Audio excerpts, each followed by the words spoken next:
Bonjour à toutes, bonjour à tous. On se retrouve ici sur le plateau d'AgriWeb TV, au cœur du Salon de l'Agriculture Nouvelle-Aquitaine, à la foire des expositions de Bordeaux, à la foire internationale de Bordeaux. Je suis en compagnie de Jérôme Mouret. Jérôme, vous êtes éducateur comportementaliste équin et vous êtes aussi formateur à l'École nationale du cheval vigneron. Bonjour Jérôme. Bonjour Julien, et tout à fait. Vous êtes accompagné également de Lucas, c'est votre voisin, Lucas voisin, justement. Hippomeka, vous allez nous présenter ce qu'est Hippomeka. Bonjour Lucas. Bonjour. Jérôme, l'École nationale du cheval vigneron, vous êtes souvent ici sur le salon de l'agriculture à Bordeaux, il me semble. Hein. C'est la deuxième année qu'on fait le salon de l'agriculture de Bordeaux. Vous faites quoi sur ce salon? Alors sur ce salon, moi, j'ai en charge l'entretien des deux carrières, la grande carrière équine qui est dehors, dont je m'occupe quotidiennement, et le ring bovin. C'est-à-dire, vous faites quoi sur ces deux carrières? Il faut faire quoi? Il faut passer une herse, c'est ça? Expliquez-nous ce que vous faites, et c'est grâce à l'attraction animale. Alors tout à fait, je m'occupe du ring équin, enfin de la carrière équine dehors, avec un attelage à 3 chevaux de front, c'est-à-dire que ça s'appelle un attelage à l'évêque.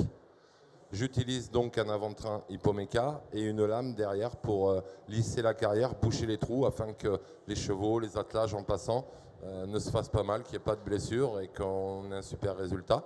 Et en ce qui concerne le ring bovin, j'attelle avec un attelage solo où en fait je remets en ordre, je leur enlève la paille, j'efface les traces, j'étale le sable, je fais des jolies rayures et des jolis dessins.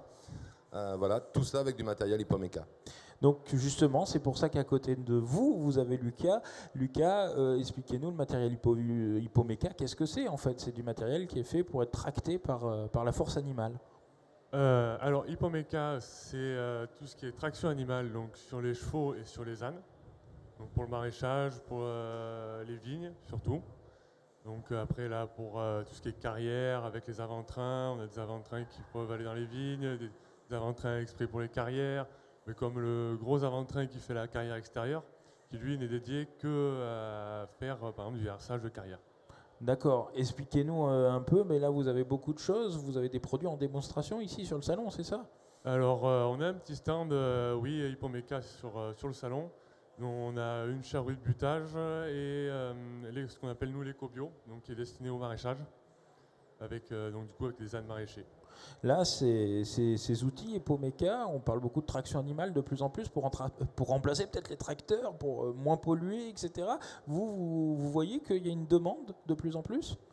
Il y a une demande, oui, mais après, on ne remplacera jamais les tracteurs. Pour moi, c'est plus complémentaire que vraiment effacer tout ce qui est traction donc avec le machinisme. Je l'ai dit tout à l'heure, Jérôme, vous êtes formateur à l'École nationale du cheval vigneron. Mais qu'est-ce que c'est que cette école? Expliquez-nous. Bon, il y a tout dans le titre. Hein. C'est une école donc de cheval. C'est du cheval dans les vignes, en fait, là, en résumé. C'est du cheval dans les vignes. Donc en fait, l'idée principale a été menée par la région Nouvelle-Aquitaine, la ECNA et la SFET. Voilà. Donc en fait, l'idée, c'est de former des hommes au labour des vignes, en traction animale, mais pas seulement, puisqu'on forme aussi des chevaux. Et moi, je me sers justement du salon de Bordeaux pour aguerrir mes jeunes chevaux, les stabiliser dans leur mental. Et ça se passe très très bien, puisque sur le salon, j'ai amené 5 jeunes chevaux. Voilà, dont notamment celui qui herse le ring bovin, il m'étonne. Il m'étonne, même à moi qui ai 30 ans d'expérience dans ce métier-là, il m'étonne. Et après, justement, le ring bovin, je le herse avec un outil qu'on appelle le multitrack, qui est utilisé quotidiennement dans nos vignes. D'ailleurs, ces chevaux, vous ne nous avez pas dit la race, c'est quoi? Il y a une race particulière que vous éduquez? Non, on n'a pas de race particulière, puisqu'on est régi aussi par la SFET, Société française des équidés de travail. Et donc, on peut prendre les chevaux des 9 races de traits françaises. D'accord, qui sont, je ne vais pas vous demander de les...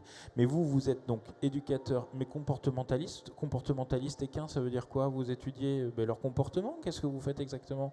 En fonction de comment ils se comportent, j'adapte les outils pédagogiques afin de les former au mieux, les amener de zéro jusqu'au métier de la vigne.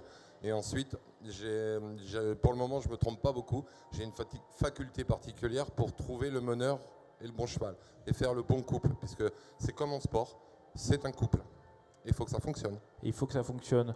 Vous ne nous l'avez pas trop dit, vous êtes aujourd'hui apprenti à Hippoméca, Lucas, mais expliquez-nous un peu, avant vous étiez en formation d'agriculture plutôt. Oui, donc à mon actif aujourd'hui, j'ai un BPA, donc brevet d'études professionnelles agricoles, j'ai un bac pro CGEA, donc conduite et gestion d'une exploitation agricole. Là, je suis du coup en BPA, donc pour tout ce qui est machinisme, entretien de matériel, créer du nouveau matériel. Et avant, j'ai travaillé au service de remplacement du coup dans le Cantal. J'ai été saisonnier dans les Landes pour le maïs. J'ai travaillé en Aveyron, donc j'ai vu un peu, on va dire, tous les élevages possibles et inimaginables, on va dire. Et il me manquait les chevaux, et je voulais me mettre dedans. Donc j'ai dit, bah, allez, je mets un pied à l'étrier et je fonce. Donc est-ce que vous préférez les chevaux ou votre vie d'avant? Les chevaux, plus je suis dedans, plus je m'y intéresse. D'accord, bah c'est tant mieux. Vous, donc finalement, pareil, les chevaux, on entend une passion finalement. Ça s'est passé comment, votre début? C'était il y a fort longtemps, vous allez me dire? Ouais. J'ai fait comme Obélix, en fait, je suis tombé dedans. Ah, dans la marmite, donc. La marmite des chevaux, en fait. Et donc là, aujourd'hui, vous êtes sur le salon de l'agriculture. Ça se passe bien, le salon? Qu'est-ce que vous en avez pensé de cette édition? Même si on touche un peu à sa fin, mais il reste 2 jours quand même. Ouais, non, ça se passe très bien. Au sein des permanents, on a une ambiance assez exceptionnelle, je crois. Tout le monde s'accorde à le dire.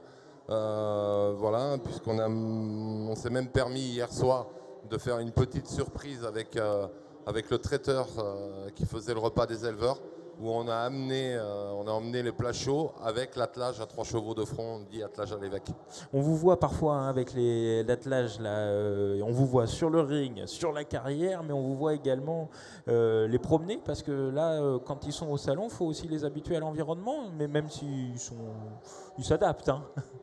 Non, moi j'ai vraiment un travail sur mes jeunes chevaux, c'est-à-dire que quand je les sors, je les promène bien évidemment, mais je travaille avec eux pour les rassurer sur tout l'environnement, ce qui se passe. C'est pas naturel pour eux de venir herser un ring bovin, donc c'est pas naturel pour eux d'entendre des caméras, d'entendre des sons, d'avoir des lumières, la caméra, etc. Effectivement. Voilà, c'est pas naturel pour eux d'avoir, par exemple, comme sur le ring bovin, l'écran géant. Ouais. Les LED les attirent, etc.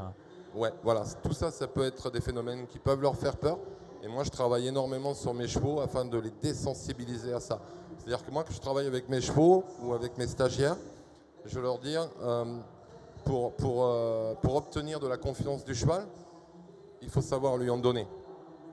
Ah, mais on sent tout cet échange, c'est vraiment un binôme finalement entre le cheval et l'humain. Merci en tout cas d'être venu nous parler de cette passion et de ce que vous faites ici sur le salon. Et nous, on se retrouve pour une autre émission sur agriweb.tv. Merci à vous. Merci Julien. Merci.